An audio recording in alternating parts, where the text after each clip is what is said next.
Oi pessoal, aqui Daniel Berner, advogado da Berner Law, sou um escritório de advocacia, focados principalmente em imigração, damos serviço a clientes através dos Estados Unidos e através do mundo. Nesse vídeo, esse é o primeiro de 2 vídeos nos quais vou explicar os conceitos básicos relacionados ao visto de trabalho H-1B. Tá? Nesse primeiro vídeo vou explicar os fatores de elegibilidade por parte da empresa, do empregador e do empregado estrangeiro para o visto H-1B. No segundo vídeo eu vou explicar os conceitos relacionados à loteria, a famosa loteria do visto H-1B. Então vamos lá, os fatores de elegibilidade para o visto H-1B. Por parte do empregador, da empresa, existem 3 fatores principais de elegibilidade para o visto H-1B. O primeiro fator é a posição oferecida para o estrangeiro tem que ser uma posição que requer uma preparação acadêmica universitária específica. Não pode ser uma posição que requer qualquer tipo de preparação universitária genérica. Então, um mau exemplo de uma posição H-1B seria uma posição de vendas. Tá?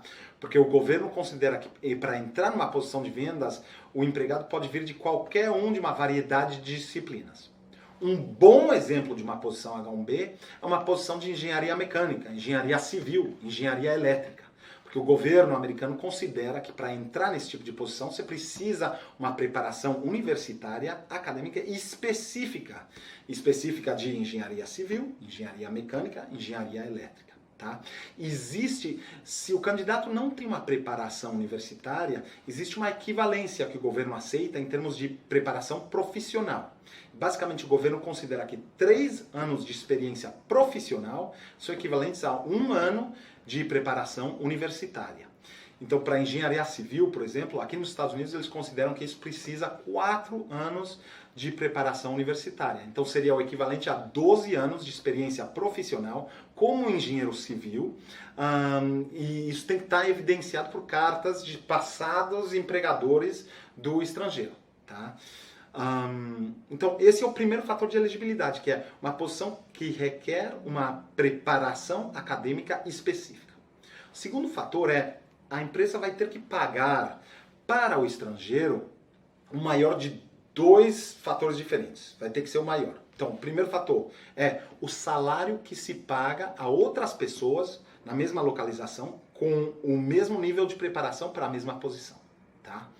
O segundo é o salário prevalecente para essa área geográfica, para esse tipo de posição, com esse nível de preparação. Então, o salário prevalecente, que em inglês chama prevailing wage, é determinado pelo Departamento de Trabalho. Tá? Então, por exemplo, para uma posição de engenharia elétrica em Miami, o Departamento de Trabalho tem uma lista de salários prevalecentes, tá? E com 4 níveis. Nível 4 é o mais alto, para a posição a um nível mais alto. Nível 1 é a posição mais baixa, começando justo depois da universidade. E você tem que determinar, o seu advogado vai determinar qual desses níveis se cumpre baseado nos requisitos da posição. Então, se está contratando um engenheiro elétrico em Miami e se requer 6 anos de experiência, capaz que o advogado determine, essa é uma posição nível 3 de engenheiro elétrico em Miami e o salário que está dando o Departamento de Trabalho é X. Então, você vai ter que pagar, você como empresa vai ter que pagar ou X, que é o salário prevalecente para engenheiros elétricos nesse nível em Miami, ou Y, que é o salário atual que você está pagando na sua empresa para outros engenheiros elétricos em Miami. Qualquer desses 2 valores, X ou Y, que for maior, é o que você vai ter que pagar para o estrangeiro. Tá? Então, esses são os 3 fatores de elegibilidade. Perdão, não cheguei ao terceiro fator, desculpa. O terceiro fator é que você tem que demonstrar que a empresa consegue pagar esse salário. Tá? A empresa tem o porte suficiente para conseguir pagar o salário do estrangeiro. Então, aqui eles basicamente não querem que o primo do estrangeiro esteja oferecendo um emprego para o estrangeiro. Tem que ser uma empresa que tenha capacidade e o business para pagar o salário requerido do estrangeiro. Então, 3 fatores são, primeiro, a posição requer uma preparação acadêmica específica, tá? A nível universitário ou maior, ou o equivalente em experiência profissional. Número 2, vai se pagar o maior do salário atual que se paga a outros empregados, ou o salário prevalecente nessa área para essa posição. E número 3, a empresa tem que ter a capacidade de pagar esse salário. Tá? Agora, elegibilidade para um empregado. Essa é mais simples. O empregado basicamente tem que ter a preparação acadêmica necessária ou o equivalente em experiência profissional. Como dissemos, o governo considera a ser 3 anos de experiência profissional por cada ano de preparação universitária requerida.